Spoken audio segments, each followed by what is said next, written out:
太公，我拜咗咁多年，你都未開始發工。今年我計低嚟求求你，希望我今年開始唔使一個人冚被。太公保佑我，七碗如富婆，個個都話要追我，啲錢全部任我攞。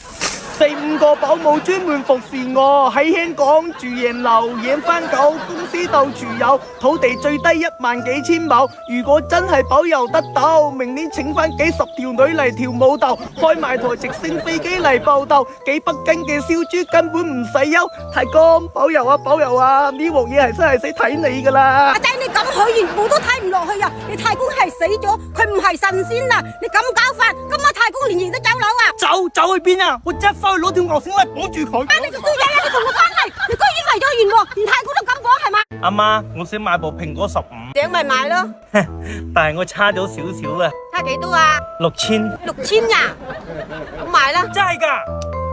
係啊，一陣收工我食完飯咪瞓覺嘅，你到時候睇下我邊一個陣比較好，你隨便割一個就夠啦。點呀？咩表情啊？好急啊！咁我依家翻去瞓。阿媽，我感覺而家呢個社會掉亂晒咗啊！點掉亂晒啊？就係每個年齡段嘅人都做唔到自己最適合嘅嘢咯。咩意思啊？嗱，你聽好啦，就好似老年人咁，我覺得嘅話佢哋最適合就係上班啦，因為佢哋起得早仲唔眼瞓，精力又旺盛喎，又多才多藝喎，經驗又豐富喎，而且嘅話坐車坐地鐵仲免費添，所以佢哋係最適合創業打拼噶。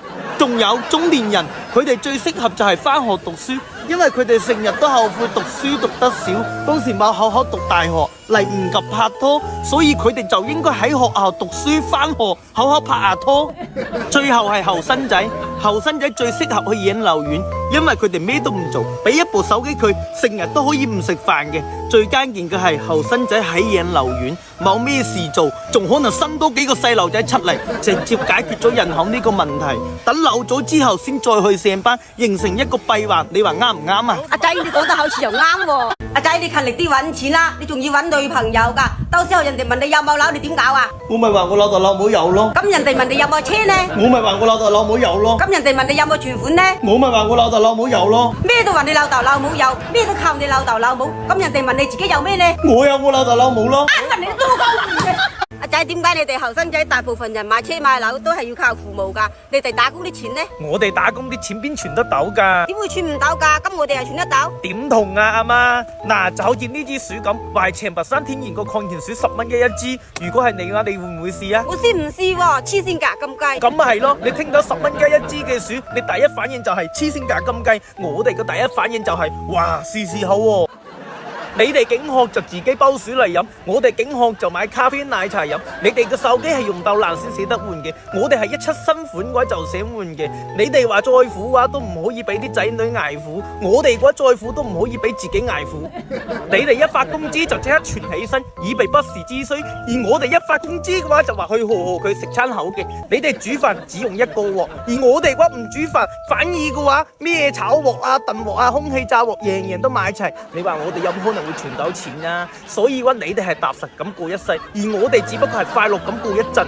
仔，既然你都知道，點解你又係咁嘅？因為我又係得把嘴，只識講唔識做咯。阿媽，我買咗隻寵物狗，你轉600蚊俾我買狗糧。阿仔，你一個耕田嘅，你連你自己都養唔起，你養咩狗啊？阿媽，喺屋企就得我自己一個人，又冇女朋友，你知唔知道我幾孤單？知唔知道我壓力幾大啊？咁阿仔，你知唔知道我養你壓力有幾大啊？你讀書時候唔賺錢，我一個月俾1000蚊你就夠啦。你依家賺錢啦，我一個月俾2000你仲唔夠使？我一個月先賺2600蚊，俾2000你就剩600。你依家又話要攞埋我呢600蚊去買狗糧，等我斷糧。點解我做你阿媽仲不如做你條狗？做你條狗，你仲知道俾包飯佢食？邊個叫你賺得咁少啊？得啊，你賺得多，咁我從下個月就開始唔做啦。你一個月俾2000蚊贍養費，我唔過分吧？你賺到錢啦，可以養我啦。講埋呢啲，你唔俾咪唔俾咯，你就係唔想我過得好啫。咁你係唔想我口過啫？咁咧，從依家開始，你出去打你嘅工，我喺屋企做我嘅嘢，蒸水唔犯河水。等你幾時搵到錢啦，再翻嚟屋企。實在唔得嘅，我同老豆再練一個細喉。你話唔得，唔可以同我爭家產。阿仔，我問你個問題，你話係咩人最唔好嘢啊？咩人最唔好嘢啊？阿媽，我覺得嘅話帶柳字啲人係最唔好嘢嘅。帶柳字啲人點解啊？嗱，比如讀書最怕嘅就係老師，上班最怕就係老闆，結婚最怕就係老婆，喺路上最怕就係老人，借錢最怕就係老賴，仲有啊，七妻最怕嗰一就係老王啊！阿媽，你成日在意人哋講你做咩嘢啊？我點會唔在意啊？人哋話我啊！哎呀，你都成50歲人啦，呢啲仲未懂啊！我同你講啦，如果人哋對你好滿意，即係證明你一直喺呢度蝕底；如果話你脾氣唔好，即係證明你冇順住佢；如果佢話你唔合群，即係證明你唔容易俾呃。話你敏感，即係證明你猜對咗；話你自私就係冇佔得你便宜；話你強勢就係你唔好控制；話你固執就係你唔容易俾搞掂；話你唔懂事就係要你唔聽話；話你唔夠格局就係佢畫個餅你冇食啊！所以你唔使在意人哋點講你嘅，自己活得開心比咩都重要。你醒少少啦，媽咪。阿媽，我以為呢個世界上最窮就係我啦，冇諗到仲有人比我仲窮喎。邊仲有人比你仲窮啊？你都已經係天花板啦！傻嘅，我依家先發現有好多啊！我同你講啦，我窮，我最起碼都係一個人瞓一張床。你睇佢哋，依家咁熱個天氣，有好多都係兩個人逼埋瞓喺一張床噶。兩個人瞓埋喺一張床都算噶啦，而且仲一男一女喎。你話佢哋究竟窮成咩樣啊？你個傻仔啊，自己傻膽啦，仲話我哋傻？點解人哋個個生咗個天才，就我生咗個廢柴，真係冇眼睇啊！阿媽，邊度有咩天才啊？你叫郭德綱去打一下籃球試一試，你叫姚明去講一下相聲試一試，試都冇得食啊！咁咩先係天才啊？天才就係把合適嘅人放喺合適嘅位置上。如果你係都要叫豬乸上樹，你冇話用棍嚟打佢啦，就算你劏咗佢，佢都寫唔到啊！如果你要馬騮上樹，根本就唔使培訓，唔使教，佢自己就上去啦。所以對於上樹嚟講，馬騮就係天才，鳥個天才就喺天上飛，魚個天才就係游鼠，邊個都唔使羨慕邊個，個天係公平嘅，人一出生就自帶自己天才個領域，關鍵係要揾到合適自己個領域，所以我唔係廢柴啊！人之所以唔快樂，就好似你咁，豬想成為猴，猴想成為你，你又想成為豬。啊！你個衰仔包啦，你先成為豬啦！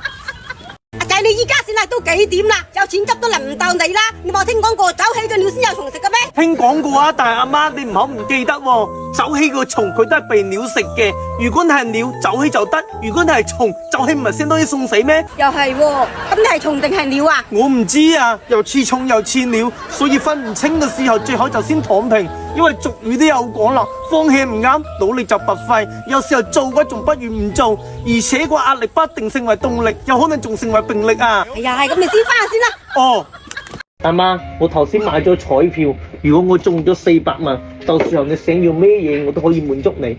我想要個新抱。咁仲有呢？我想要抱孫。仲有呢？